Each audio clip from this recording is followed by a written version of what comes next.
Muy buenos días a todos nuestros seguidores de Proceso Digital y Departamento 19. Muchísimas gracias por acompañarnos siempre en este espacio de entrevistas en vivo. Hoy tenemos el honor de tener en nuestra sala de redacción a don Santiago Herrera. Él es el gerente de Política Económica del Consejo Hondureño de la Empresa Privada. Muy buenos días, don Santiago. Muchísimas gracias por atender a Proceso Digital. Bienvenido. Muy buenos días. Gracias por la invitación. Siempre agradecemos mucho el honor que nos hacen y saludamos, por supuesto, al público que les hace el honor de ver su gustado programa. Así que estamos a la orden para conversar sobre lo que usted ha dispuesto.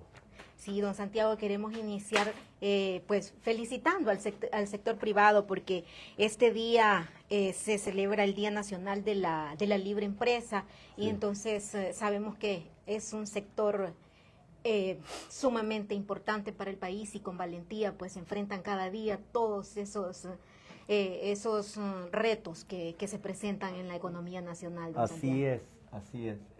Los empresarios, sean microempresarios, pequeños empresarios, medianos empresarios, grandes empresarios, son héroes nacionales. ¿Sabe por qué son héroes? Primero, porque arriesgan su patrimonio. Segundo, porque invierten en este país, confían en este país, porque generan producción, generan empleo, pagan impuestos. Y eso, pagan seguridad social cuando los empleos son formales. Y por eso es trascendental que hoy celebremos este Día de la Libre Empresa que fue instaurado en tiempos del presidente Carlos Roberto Flores. En ese tiempo el presidente del COEP era don Vicente William y él le dijo, hoy que cumplís años, vamos a poner el Día de la Libre Empresa. La empresa privada aporta, para que ustedes lo sepan, el 86% del Producto Interno Bruto. Entonces estamos hablando de casi 9 de 10 lempiras que se producen anualmente en el país. Y eso hace que sea un sector trascendental, relevante para la vida nacional. También el sector privado representa el 85% de la inversión. Que la inversión es la que genera producción y la que genera empleo. Y por lo tanto es muy importante la inversión nacional y extranjera, pero el 90% del total de la inversión lo genera el sector privado. Sí. Nacional, a eso nos referimos. Sí. Fíjese que, por ejemplo, del total de empleo, del 85% es generado por el sector privado. El 85%. Estamos hablando de más de 1.7 millones de empleos a nivel nacional, de los cuales aproximadamente 840,000 son empleos formales, o sea que por lo menos tienen seguridad social. Y de esos, el sector privado genera casi 700,000 empleos de los formales, pero en total, de los 1.7 millones de empleos que se generan en el país, son generados por el sector privado, de empresas formales y de empresas no formales, porque hay que decirlo que ese es un sector crítico para el país. El 75% de las empresas, de las personas que tienen seguridad social son empleados del sector privado, entre otros aspectos, ¿verdad? Mire, 646,000 empleados, 296,000 millones son pagados en sueldos y salarios. Solo, por ejemplo, en este junio, en el que ya se empieza a honrar el 14º mes en concepto de salario, se pagan entre 13,500 y 14,000 millones en este mes en adición a los salarios. O sea, estamos hablando del bono. Y de esos, entre 3,500 y 4,000 millones los paga el gobierno. Sí. Pero los otros 10,000 millones los pagan las empresas privadas, los chiquitos, los medianos, los grandes. Todos pagan el 14º mes en concepto de salario, que es un beneficio que tiene la clase trabajadora. Nuestros trabajadores, nuestros colaboradores, también son los mayores receptores de los más o menos 10,000 millones que paga el sector privado. Mencionaba usted, don Santiago, las aportaciones al Seguro Social, también están las aportaciones al RAP y al INFOP. Al INFOP, que se aporta al RAP en el fondo de cesantía, que se acaba de reinstaurar después de la reforma de la ley, que ya estaba en la Ley Marco de Protección Social, que había sido derogada por inconstitucionalidad según la Corte Suprema de Justicia. y también el beneficio de la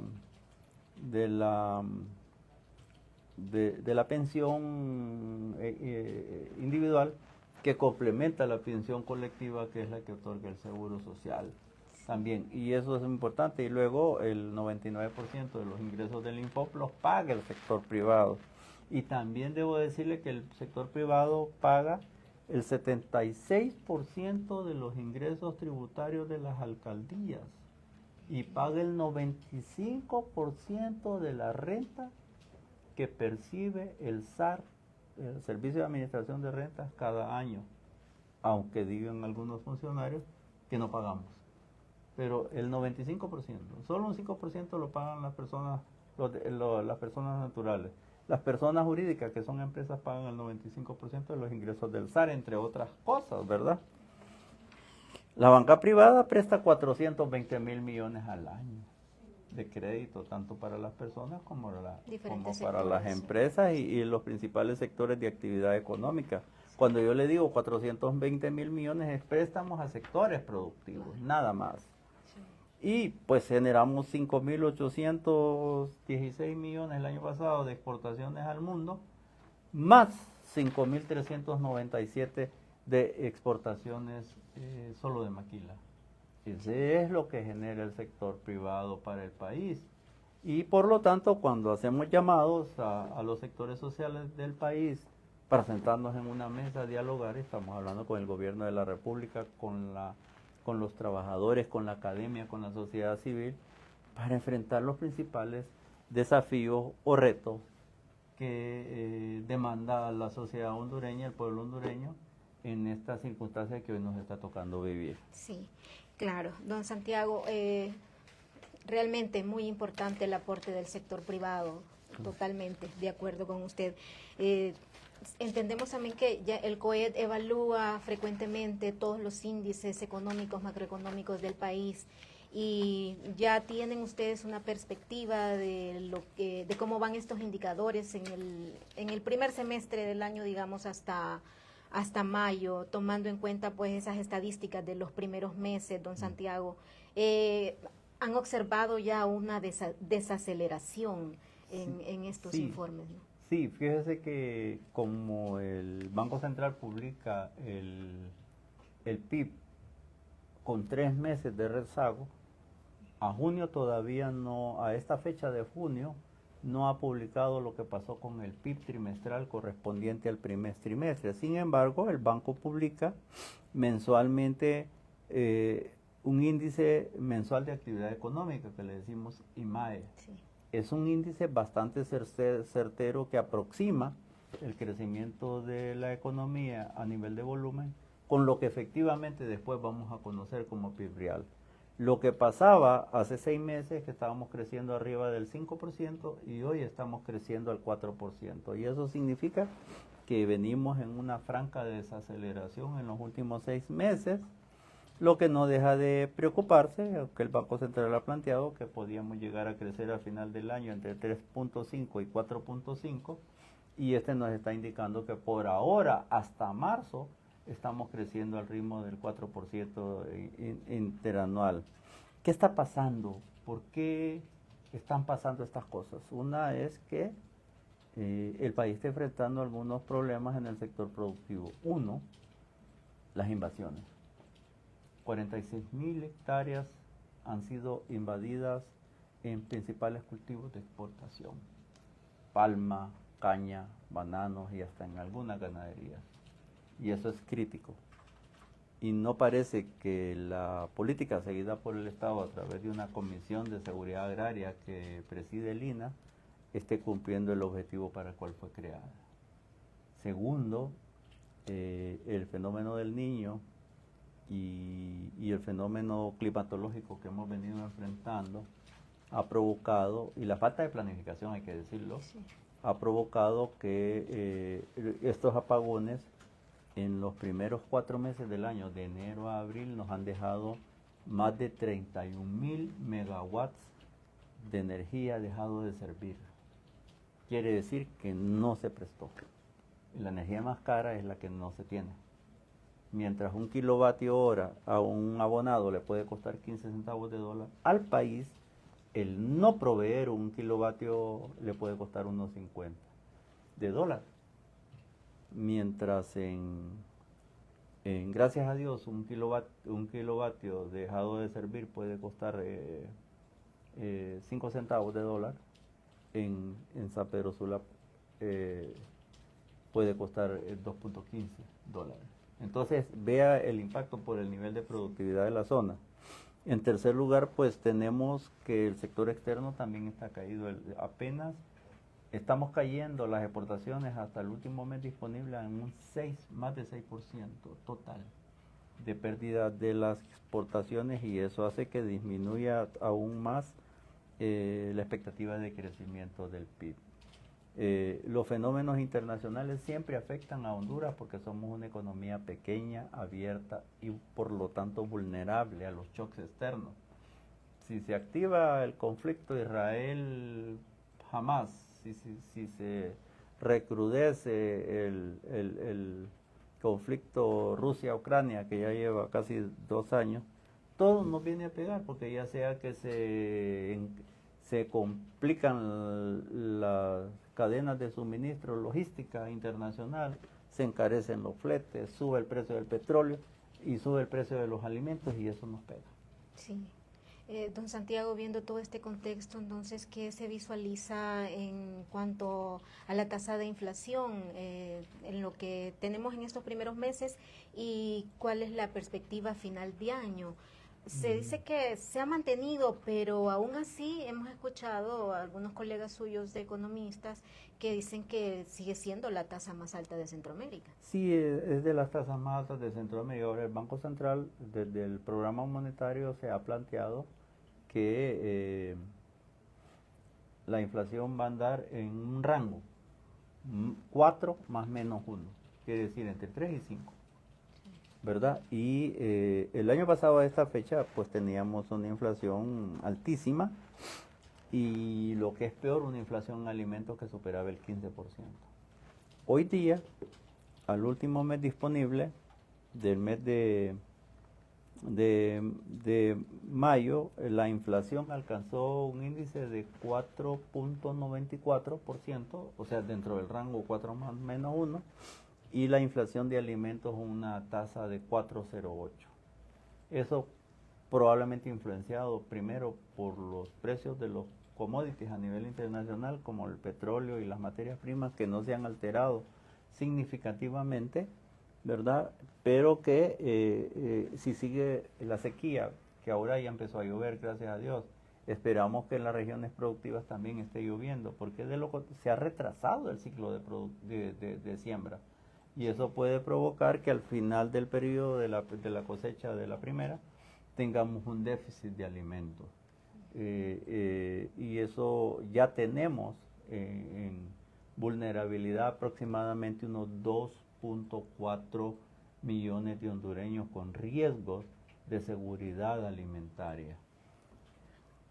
El impuesto más grosero para los pobres es la inflación.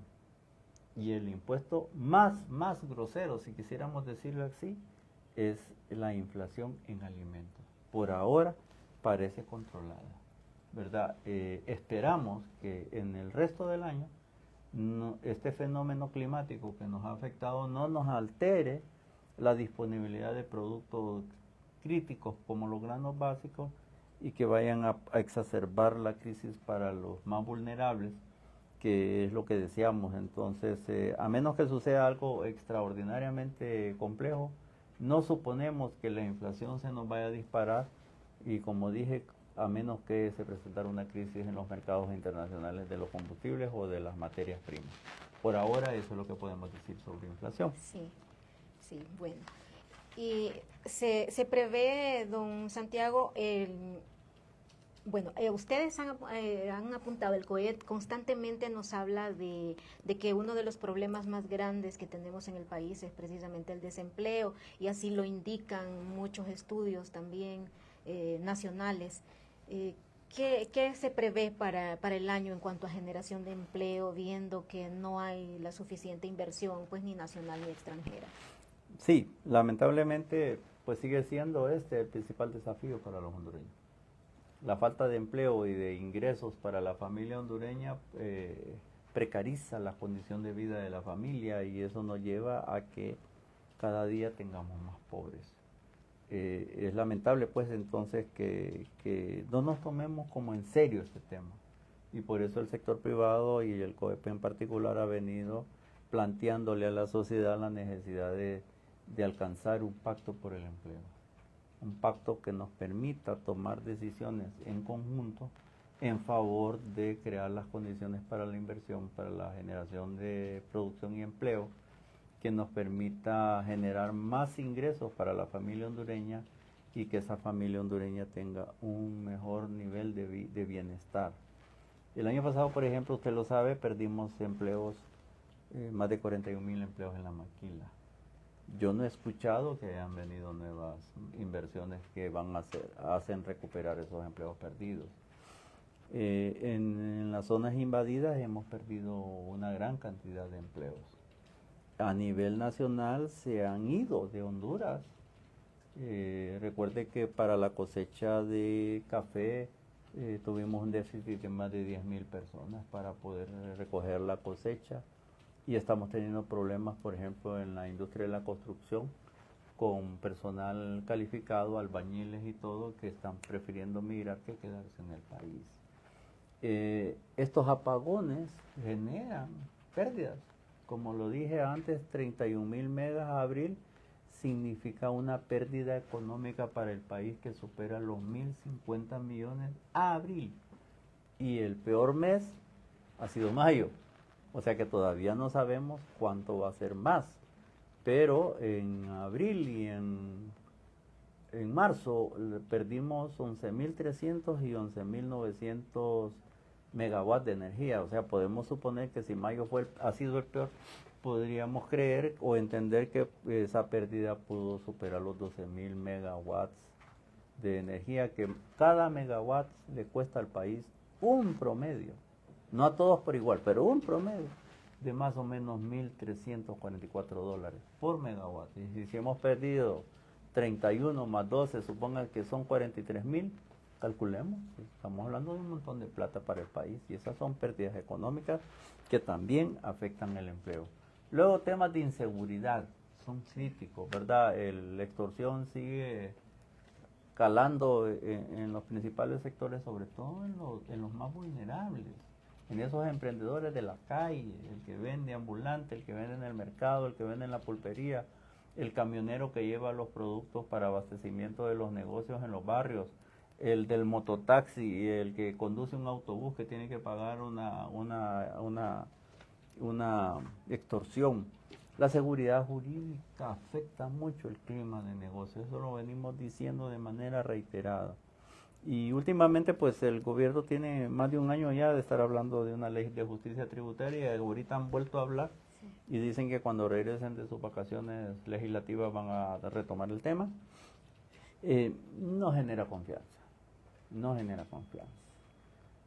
porque las empresas se ven afectadas por leyes, por normas, por prácticas en las instituciones públicas, o por ejemplo con el problema de los dólares que enfrentan todas las empresas. La empresa que necesita pagar servicios en el exterior necesita dólares, la empresa que necesita importar materia prima necesita dólares, la aseguradora que tiene que pagar reaseguros necesita dólares. Todos necesitamos dólares, pero el Banco Central con su mecanismo de subasta no está atendiendo más del 40% de la demanda diaria y eso pues significa un problema para todos. Entonces todas esas condiciones sumadas por ahí nos vienen a impactar en que todavía, desgraciadamente, no tengamos expectativas favorables por el empleo. Sí tenemos que advertir, porque si usted fija, el sector industrial está cayendo, el sector agrícola no está creciendo, el sector turismo está creciendo mucho. Pero ayer se quejaba el sector turismo de los apagones. Sí. Estos impactos económicos de los que yo hablo, ahí están. Pero es un sector que ha venido creciendo. Fíjese que en el mes anterior, que es un dato que tengo, mientras la economía crecía al 5, ellos estaban creciendo al 6,5. pero uno nota que el restaurante está lleno, que el bar está lleno, que el hotel está lleno, que los aviones están llenos. Pero si tenemos problemas de energía, tampoco hay producción. ¿Y qué vamos a vender si el restaurante tiene que estar cerrado por un apagón? Por ejemplo, eso nos afecta. En la infraestructura, el gobierno está haciendo un esfuerzo considerable en las carreteras. Eso hay que reconocerlo. Y eso genera empleos en algunas regiones del país donde están trabajando las compañías constructoras. Eso hay que desatarlo. Así es. Entonces tenemos un altibajo, pero los sectores productivos que más generan empleo, como son la industria, el agro, están todavía perdiendo ritmo y eso no nos augura la posibilidad de creación. La inversión necesita una buena imagen de país y el país está deteriorado en cuanto a su imagen. Necesita seguridad jurídica. Los mensajes que se han mandado no son de seguridad jurídica. Necesita seguridad ciudadana. La extorsión no es un buen mensaje de seguridad ciudadana. Necesita energía. Y lo que estamos viviendo no parece ser un buen mensaje para la inversión. Sí. Y necesita infraestructura. Se está trabajando en carreteras, pero todavía no vemos nada en materia de infraestructuras en las grandes represas que se necesitan en el Valle del Sula para generar más de 200 megas, que es el déficit que tenemos en el valle, pero además porque esas grandes represas son las que controlan las inundaciones al valle, que cada 1, 2 o 3 años nos están pegando duro. Y por el otro lado necesitamos mano de obra calificada, sin embargo, pues todos sabemos, y el sector privado ha sido reiterativo en esto, que el INFOP no llena nuestras expectativas porque la oferta formativa está totalmente divorciada de las demandas del sector productivo y por lo tanto, si ya antes de la pandemia teníamos un gap entre lo que oferta el INFOP y lo que demanda el sector productivo, no digamos después de la pandemia, donde las características del empleo cambiaron dramáticamente. Los muchachos tienen que manejar tecnología, tienen que manejar informática, tienen que manejar inglés, tienen que manejar una serie de cosas. Y las empresas aprendieron a producir con menos personas, porque surgió la tecnología y el teletrabajo y otras formas de empleo que hacen que las empresas estén creciendo a un mejor ritmo, pero no así el empleo. Y eso es otro tema. Y por último, los incentivos. Pero los incentivos aquí están todos los días en la prensa diciendo los vamos a quitar con esto de la ley de justicia tributaria. Entonces, esos 7 factores claves que el Banco Mundial dice que son los que se necesitan para atraer inversiones no parecen estar aquí y por lo tanto no nos genera expectativas favorables como para que Honduras se convierta en un buen destino de inversión. Fíjese que el año pasado Honduras obtuvo como 1.070 millones de dólares de inversión extranjera directa, pero casi el 85-90% era reinversión de utilidades. ¿Y qué fue lo que pasó? Que las grandes corporaciones no pudieron repatriar dividendos porque no habían dólares. Entonces esa inversión es relativamente ficticia. Mientras que Costa Rica tuvo, no recuerdo si fueron 3.800 millones de dólares de inversión extranjera. Imagínense México, que se ganó más o menos 33.000 millones de dólares de inversión extranjera. México está aspirando a sus 40.000, que es la meta. Y el presidente Andrés Manuel López Obrador, que es de tendencia izquierda, hasta donde lo sabemos, metió un nuevo paquete de incentivos para atraer más inversión y aprovecharse de ese famoso nearshoring que ofreció el gobierno del presidente Biden a través de su vicepresidenta Kamala Harris para los países del Triángulo Norte y México. Pero México se llevó el 70% del nearshoring. ¿Por qué? Porque ellos tienen condiciones para hacerlo, pero nosotros no lo estamos haciendo. Aquí estamos más bien atacando a las empresas, que no es necesariamente el mejor clima para favorecer la inversión. Sí, don Santiago, bueno, hay tantos temas realmente en el sector económico. Uno de los temas más importantes, sí, precisamente es el tema de las remesas, que mantienen un punto de equilibrio en la economía nacional. Sí. Hasta el momento parece también que van por buen camino, se están cumpliendo las expectativas o cómo se visualiza este sector, por un lado, y por otro, sabemos que el problema de las remesas es que son utilizadas también solo para el gasto, para la subsistencia de quienes lo reciben, don Santiago. Fíjese que si uno compara la remesa con lo exportado, prácticamente las remesas es igual a lo que exportamos. Si exportamos 5.000 por aquí, 5.000 por allá y las remesas son más de 9.000 millones de dólares, entonces las remesas son trascendentales. Son el 27% del Producto Interno Bruto las remesas. Estamos hablando que, por ejemplo, al mes de abril habían ingresado al país 2.983 millones de dólares en materia de remesas, creciendo a un ritmo del 6%. El problema es que a esa fecha, en el 2022, crecíamos al 22%. El año pasado crecimos en total como al 5.8%. Hay alguna aparente desaceleración también del ritmo de la remesa. Siguen siendo trascendentales. El tema es, ¿para qué se usa la remesa? En una encuesta que hicimos, en línea hace 6.000 encuestas, nosotros con el Instituto de Investigaciones Económicas de la universidad hicimos, y nos decía la gente, en 13.000 encuestas, que para el 40% de las familias es el único ingreso. Entonces se consume.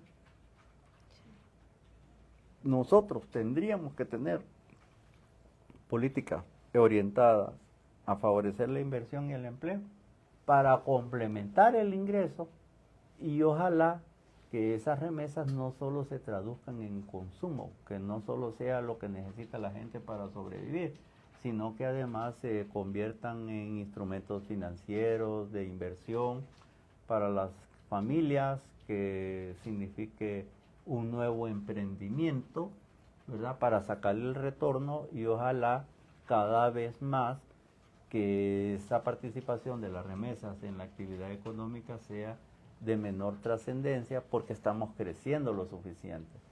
Pero si seguimos bajo el esquema actual, lo único que estamos produciendo son más migrantes. Y no podemos ni ser un país que produce más migrantes, porque eso significa que estamos fallando en nuestro quehacer principal, y además estamos generando más pobres, creando las condiciones ya sea para que los jóvenes vayan a delinquir o porque busquen la forma de irse. Tenemos casi 950.000 jóvenes que son ninis, que no estudian ni trabajan. El dato no lo doy yo, lo del Instituto Nacional de Estadística, el INE. ¿Y qué pasa con eso? Vean lo que le voy a decir. 950.000 jóvenes en edad de trabajar y estudiar no estudian ni trabajan. Sacrifican la producción de hoy, pero también sacrifican la producción del futuro. Porque si no se está formando, ¿cómo podríamos aspirar que en el futuro se inserten al mercado laboral de forma exitosa y de forma productiva? Ese es el primer tema. Por el otro lado, el 78% de los varones que entran al mercado laboral trabajan, pero apenas el 43% de las mujeres entran, porque las mujeres tienen que cuidar la casa, muchas, porque ellas son madres o lo que sea. Entonces significa que 1.000.000 de jóvenes y apenas el 43% de las mujeres participan del mercado laboral. Imaginen lo que nos estamos perdiendo como sociedad. Todo el bono demográfico famoso que íbamos a vivir en estos años, lo estamos desperdiciando. Y una cosa terrible que nos está pasando como país, que antes le decíamos población económicamente activa. Ya no se dice así, ahora se dice fuerza de trabajo. Honduras es uno de los pocos países en el mundo en el que la fuerza de trabajo está cayendo. ¿Y eso qué quiere decir? Si está cayendo es porque no están aquí. Se fueron también, ¿verdad? Y eso es tremendo, porque entonces el capital humano, que siempre nos llenamos la bocota de decir que el capital humano es el principal capital de un país, lo estamos perdiendo, lo estamos desperdiciando, se nos están yendo. Y ya no solo se nos están yendo la gente de baja formación, se nos está yendo la gente de alta formación. Muchos jóvenes que terminan sus carreras de médicos están yendo a España, a Alemania, a estudiar sus especialidades, pero no regresan. Muchos jóvenes de familias que pueden pagarles estudios en el exterior ya no tienen ningún incentivo para regresar, ni siquiera para administrar las empresas de la familia. Hemos estado viendo, por ejemplo, que un criterio que le dicen STEM. STEM es cuando las personas están formando en carreras profesionales del futuro, en ciencias, en tecnología, en matemáticas, en ingenierías. Y Honduras, en mujeres, está creciendo en STEM. ¿Por qué creen? Porque estudian enfermería. ¿Y para qué estudian enfermería? Para ir a cuidar adultos mayores o enfermos en Estados Unidos, en España. Y eso es terrible porque estamos capacitando a la gente, nos cuesta mucho capacitar, para la gente busca, se está capacitando para irse. Y eso es grave. Entonces, algo tenemos que hacer, porque si ese indicador de crecimiento de las remesas, en vez de que fueran las remesas, fuera la inversión, estaríamos creando oportunidades para esos jóvenes aquí y no afuera. Y en vez de estar aumentando la remesa, que no es que es malo, lo que pasa es que no deja de ser una tragedia de partición de la familia, de separación de la familia, porque la gente ante las condiciones, ya sean por falta de oportunidades o ya sea por riesgos de seguridad, toma la decisión de irse, a pesar del riesgo que signifique, por ejemplo, una caravana migratoria que no deja de implicar bastantes riesgos en la seguridad personal de las personas y el riesgo que no puede entrar. Ayer escuchábamos del presidente Biden que ha cerrado la frontera de México porque no aguantan ahorita el flujo. Recordemos que los Estados Unidos están en campaña política y que existe la posibilidad, pues, que siempre los políticos intentan tomar decisiones que atraigan el voto de los que sí pueden votar, o sea, de los norteamericanos que están habilitados para votar. Y muchos de ellos resienten el tema migratorio porque el migrante no deja de quitarles oportunidades a ellos según su propio discurso, ¿verdad? Así que el tema de remesas es un tema de estudiar, pero sobre todo es un tema para tomar decisiones de política pública en materia de inversión, en materia de generación de empleo, en materia de inclusión financiera, para que estos migrantes tengan una cuenta en el banco, para que puedan hacer una inversión en un bono, para que puedan tomar un emprendimiento y utilizar lo que reciben en remesa como una forma para apalancar un nuevo negocio que genere no solo su propia forma de generar sus ingresos para el bienestar de su familia, sino para generar empleo a otros. Y esa debería de ser nuestra aspiración para que efectivamente esto se vuelva algo sostenible, porque la remesa pura no necesariamente es sostenible en el largo plazo. Como vemos, el ritmo está perdiendo ritmo. Sí.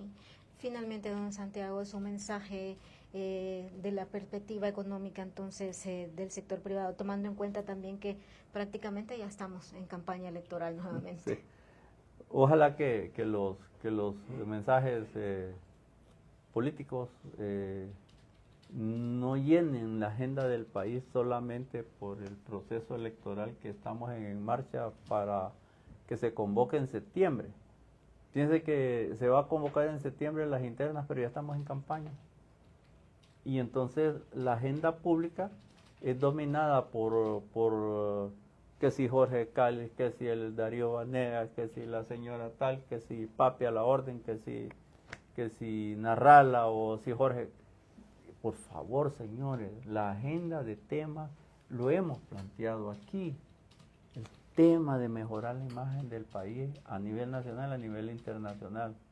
El tema de seguridad jurídica para atraer inversiones y crear un clima propicio para la inversión.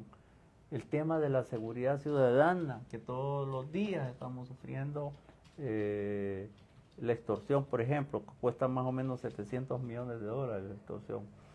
El tema de la capacitación, de la formación para que los jóvenes se inserten con éxito al mercado de manera productiva.